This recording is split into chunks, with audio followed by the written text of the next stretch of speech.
I'm back in Greece for a couple of weeks, and I decided to take a day to come and visit Delphi. In ancient times, Delphi was the place where Pythia, the greatest of all oracles, used to be. People from the ancient world would travel for days and weeks just to come and hear what she had to say about the fate that awaited them. But today Pythia is not here to give me some guidance, which means I will have to find guidance for myself by myself. And that's a recurring theme in my life. In a way, I've always been looking for a teacher, one who could guide me and show me the path I need to walk. What I have come to realize is that the teacher I seek hides within me, under all the presuppositions and convictions about the world around me. And whenever I'm able to see below the surface of all those convictions and certainties, I always see glimpses of that great teacher that awaits. So where I'm going with this is that often in life we feel the need of an external force to show us the way, but all the truth we need hides within us, below all the certainties and assumptions about the world whose truth is taken for granted. And this is what brings me to this place, the remains of the temple of Apollo. Back to its full glory, there were 3 maxims that were inscribed at the entrance of the temple. The first one was certainty brings insanity. The second one was nothing to excess. And the third one was know thyself. So how do you come to know thyself in terms of the great teacher that you hide inside? In other words, how do you come to find your true personality that hides underneath all the presuppositions you have about who you are and about who the world is, which is the ultimate question, right? Something like, who were you before the world told you who you have to be? The first step of this journey is also the most difficult one, because you have to forget whatever you think you know about who you are. Or to put it better, you have to understand that you know nothing about yourself. That's what also the Great Socrates used to say. The only thing I know is that I do not know. And that is the beginning of all wisdom. To adopt a perspective of ignorance about the challenge you're facing, not a perspective of certainty. Just keep in mind the maxim that was inscribed at the temple of Apollo. Certainty brings insanity. So then the question becomes, okay, how do I do that? How do I adopt a perspective of ignorance about who I am? And the answer is that you do the same thing as with everything you do not know anything about. You observe. You learn to watch yourself and watch all your actions as if you were a stranger that you want to know more about. You're being attentive to your own actions. And that is not an easy task, because you have to watch what you do and also what to say. And you have to also ask questions like, what sort of person would do that, or what sort of person would say that? And then you go a level deeper and take a moment to notice how what you do and what you say makes you feel. How does it affect you emotionally? Is this which I do or say make me feel weak? Does it make me feel shameful? Does it make me feel confident and powerful? Am I speaking the truth I have inside me, or am I recreating a lie that I have learned to recreate in order to be likable? That is the first task that requires a lot of humility to make it happen.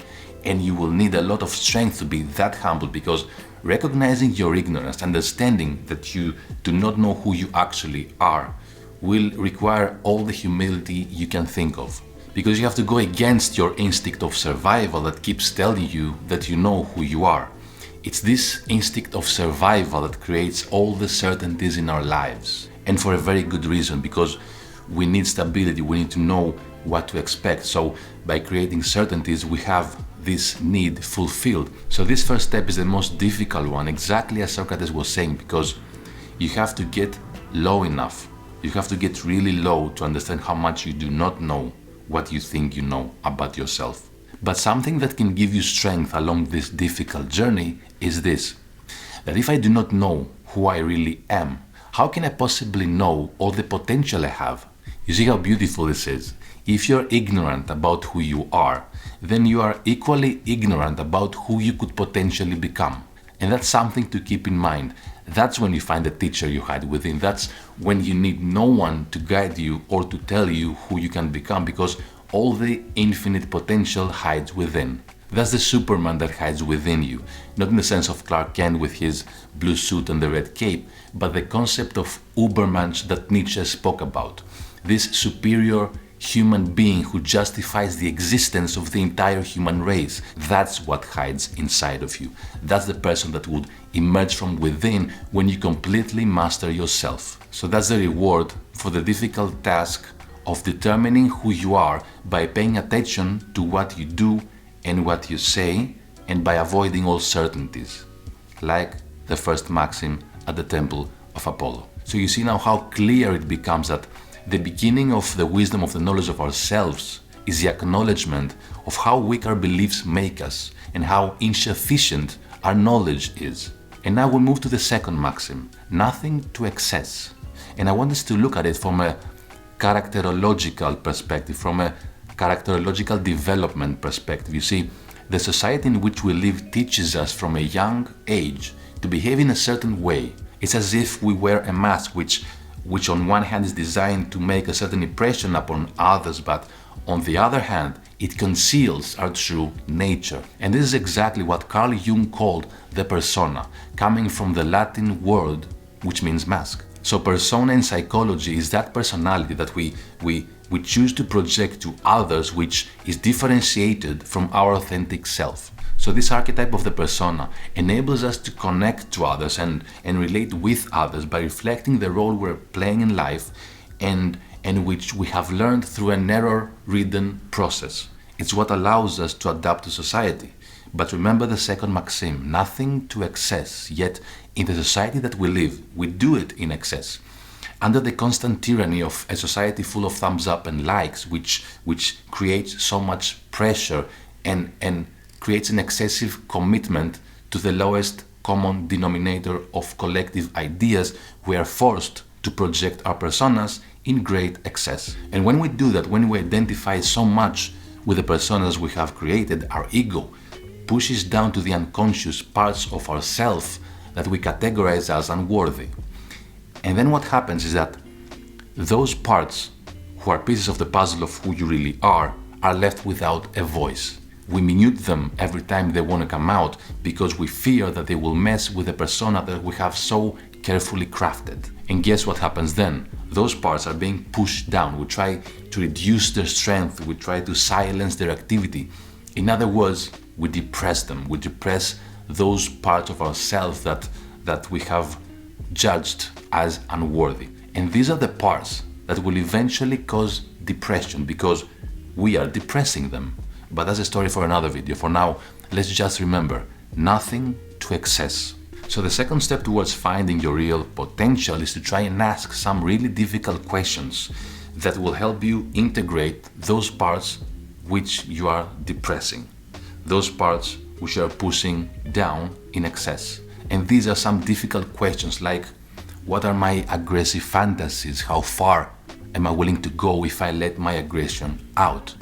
So these are difficult questions and they might bring you in full confrontation with who you really are. You can start from somewhere simpler, you can start from somewhere less intimidating. For example, what are the things that make me criticize myself and why? And again, these are incredibly difficult questions, and having an honest discussion with yourself is difficult beyond imagination, but they're necessary to start getting to the reward bit, to start getting to understanding your potential. Because the more you start to understand who you are and what parts you are depressing, the more you will discover your potential for distraction. And now you might ask, hold on a second, how can my potential for distraction help me understand the true nature of myself? Well, that's a difficult one, but you can think about what Nietzsche said about the will to power. This concept that he had, the will to power, is, as far as I understand it, is the driving force that all humans have. It's the will to live, the will to survive, the will to live physically, but also the will to live up to your potential. It's the will to move forward. It's self-determination, but you can only be determined and find purpose only if you are able to say no to things you know that are not elevating you towards your goal. But how can you say no if most of the times you try to avoid conflict? Avoiding necessary conflict makes you weak and stops you from moving forward towards your potential.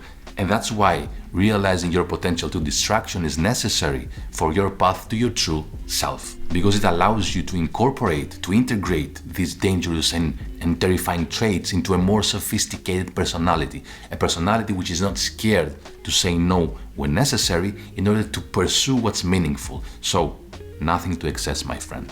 I can talk about these things for hours, but now I feel I'm losing my trail of thoughts.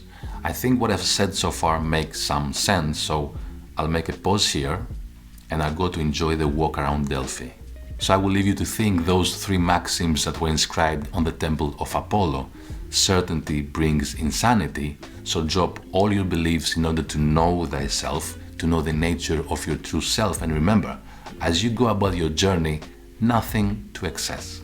I'm Dimitris and I'm here to share insights and tools on how to live a well-lived life. Drop a like for the algorithm and subscribe to my channel if you like this video. I'll try to post another one next week. Until then, nothing to excess.